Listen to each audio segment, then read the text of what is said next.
تیمم کے فرائض 3 بتاتے ہوئے پھر آپ نے 180 ان چیزوں کے نام گنوا دیے، ان چیزوں کے نام لکھ دیے جن سے تیمم نہیں کیا جا سکتا، اور اسی طرح 180 ایسے پتھر لکھ دیے کہ 180 پتھر ہمیں تو پتہ ہے یاقوت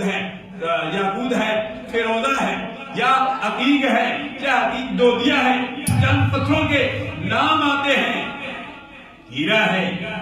فلاں پتھر ہے، یاقوت کا ذکر تو قرآن مجید میں بھی آتا ہے، سورہ رحمان میں بھی آتا ہے، ہمیں تو اتنا پتا ہے، لیکن اعلیٰ حضرت عظیم البرکت جب پتھروں کے متعلق بولتے ہیں 180 ایسے پتھر لکھ دیے فتاوی رضویہ میں، اور یہ بھی بتا دیا فلاں پتھر کہاں سے ملتا ہے، کہاں سے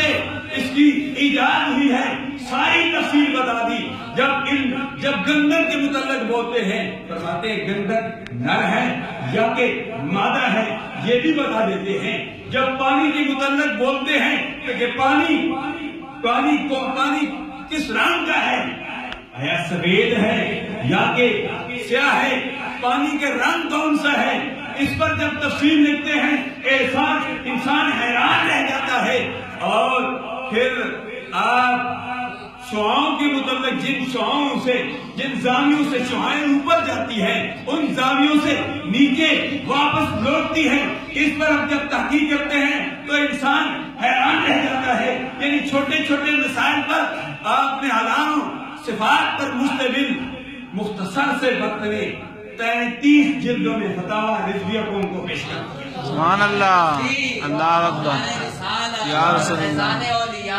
33 فیضات کا جس کا وقت مختصر وقت ہے، آپ کی محبت کو میں داد دیتا ہوں، مختصر وقت ہے، موضوع بڑا طویل ہے، 33 جلد میں آپ نے اس میں بہت کچھ رکھ دیا۔ انسان حیران رہ جاتا ہے جب فقہ کے متعلق بولتے ہیں، حدیث کے متعلق بولتے ہیں، علم حیات، علم فلسفہ، علم ریاضی، علم سائنس، ان تمام کے متعلق جب فتاوی رضویہ کے انسان خطبے کو پڑھتا ہے، فقہ کی کتابوں کو ترتیب کے ساتھ، حدیث کی کتابوں کو ترتیب کے ساتھ ایسے جوڑتے ہیں، ایسے موتیوں کی ایسی تسبیح کی طرح موتیوں کی لڑی بنا دیتے ہیں، انسان دنگ رہ جاتا ہے۔ وہی اعلیٰ حضرت عظیم البرکت جو عشق مصطفیٰ کا آ جاتا ہے، شامی کا بزرگ جب اعلیٰ حضرت عظیم البرکت کے متعلق شام کو رات کو سوتا ہے، خواب میں دیکھتا ہے اعلیٰ حضرت عظیم البرکت کے متعلق امام الانبیاء علیہ تحیت و ثناء کہیں دور دراز سے تشریف لا رہے ہیں، شامی بزرگ اللہ والے پوچھتے ہیں یا رسول اللہ جمعہ سنتا ہے، کہیں آپ سفر پر گئے تھے، جمعہ کا دن تھا، اللہ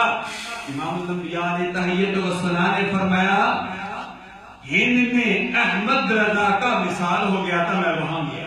سبحان اللہ، سبحان اللہ۔ والا حضرت عظیم البرکت امام الانبیاء علیہ تحیت و ثناء کا کیا کہنا ہے؟ سرکار آپ دیکھ تمام حضرات کھڑے ہو جائے، یہاں بھی ہمارے استاد علامہ قاری محمد ضیاء الدین مدنی عباسی صاحب 20 سال سے جو مدینہ طیبہ میں جن کی سرائے جان تسلیم لا رہے ہیں وہ انشاءاللہ امامت کریں گے۔